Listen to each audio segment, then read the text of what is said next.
Oh, magandang gabi sa inyo mga kabayan, mga kapitbahay, mga kaibigan, mga kabarangay. Eto na naman po tayo. Mabuti wala yung mga batang makukulit dito, yung mga naglalaro ng football. Tahimik oh. Oy, tahimik. Ayos yan.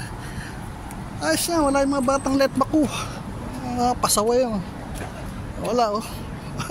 Okay. Okay, let's go. Start again. Eto na naman po tayo, no? Kaya pala 8:30 sinarado ko na yung swimming pool. 8:30 tapos nag-hotbath ako, tapos inala ko na, tapos palit ng damit. Pala yung nagbanlaw pa ako bago ako bumaba ng bago ako lobos ng building. Binlaw ko yung mga ilang pirasong labahin, banlawan ko na. So ngayon, ito tayo ngayon, maglalakad ngayon tayo dito. Init. Init. Lakad tayo. Tayo ngayon sa Alwada. Mahangin. Pero meron pang humid yung hangin niya. Nagpapawisan ako eh. Kaya hindi na gaya nung dati na talagang napakainit, pero ngayon hindi na. Mahangin siya, pero may humid pa rin siya. May dal pa siyang humid. So, paus ka agad ako. Pawisan ako. So tingnan nyo, sama uli kayo sa akin ha. Tingnan nyo uli yung mga magandang building uli rito na hindi yung pagsasawating na to. Mga building dito, kasi magaganda yung mga design.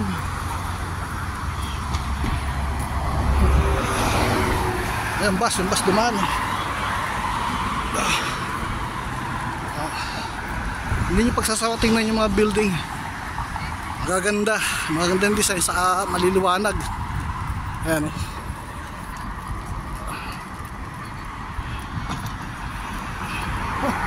Grabe.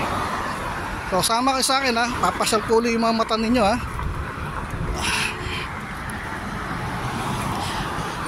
Tayo sa Alwada. As usual, alam nyo na kung ano gagawin natin sa Alwada. Bibili tayo ng Olam para sa tanghalian saka hapunan ko ngayon. Kasi wala akong ulam ngayon. Kaya punta tayo sa Alwada, okay? Sama kayo ha. Init. Sama lang kayo. Adlang tayo para patanggal ng taba. Itong pause ito, pampatanggal to ng taba. Pero saka maganda na ito sa gabi, maglalakad-lakad para makapagpatanggal ng taba. Saka ma-exercise yung mga buto ko. Kaya iba na yung tumatanda rin, di ba? Bumurupok yung mga buto. Kailan na-stretch siya kahit na ilang minuto, ilang oras. Yeah. So yun, tama lang kayo ha. Mag-walking tours ulit tayo.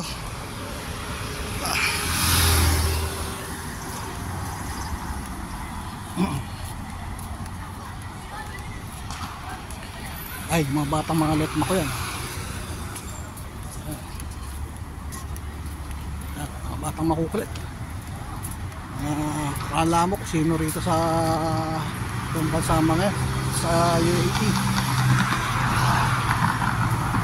Pare-pareho lang mga spot yan.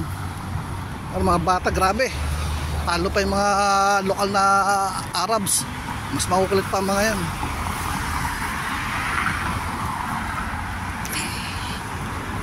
Sama lang kayo ha.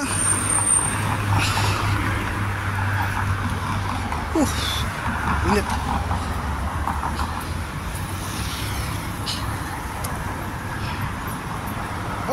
Gugutom na ako. Pero may gagawin tayo ron. So taste muna sa gutom. Maya na tayo kumain. Tayo lakad.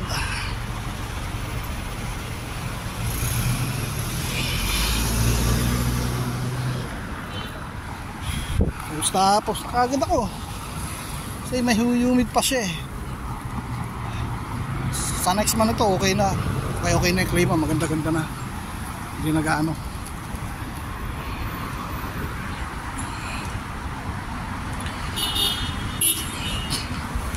Ito dito daming stoplight eh.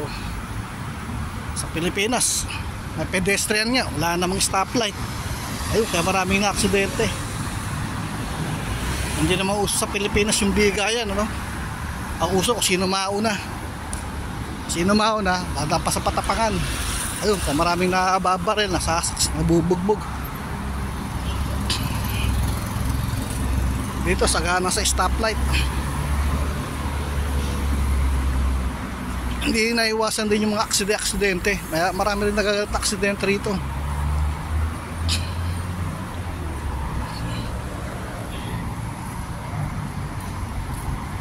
Dito pag na-aksidente, tawag agad ang pulis. Pulis kagad, responde kagad ang pulis within 5 minutes. Ayan ang pulis, oh. Oh.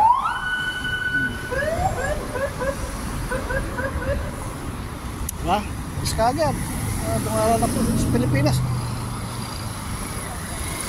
Walang nagpapatol. Makikita mo, nakatambay lang eh. Nakaparada sa sakya, wala naman yung pulis. Anong isa pa Pilipinas, oh. Grabe. Only in the Philippines.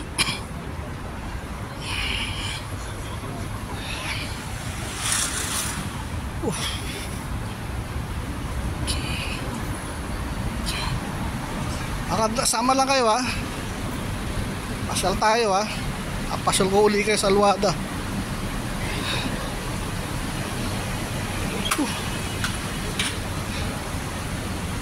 Sana ako ng pawis. Bayan, bayan.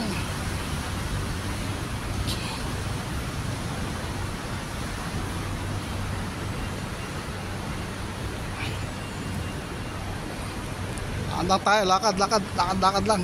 Liwanag naman, di ba?